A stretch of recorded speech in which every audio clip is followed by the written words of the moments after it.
Hindiston va Pokiston o'rtasidagi uzoq yillardan buyon davom etib kelayotgan ziddiyat yana keskinlashdi. Yaqinda Hindiston hukumati mamlakatga terrorchilik xavfi borligini ma'lum qilar ekan, Pokistonni bunda to'g'ridan-to'g'ri aybladi.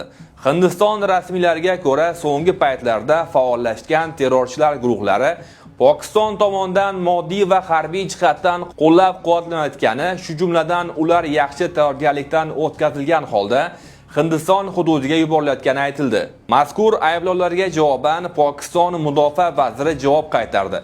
Uning ta'kidlashicha, Hindiston aynan Pokistonning turli shaharlarida terrorchilik harakatlarini amalga oshirish uchun maxfiy rejalar tuzilayotganidan xabardor ekanliklarini ma'lum qildi.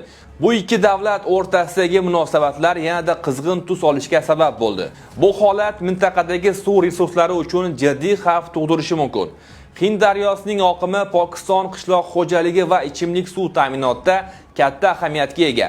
Oqimning to'xtatilishi nafaqat iqtisodiy, balki ekologik inqirozga ham olib kelish ehtimoli yuqori. Xo'sh, bu voqealar rivoji qanday yakun topadi? Fikrlaringizni izohlarda yozib qoldiring va videoga like bosishni unutmang.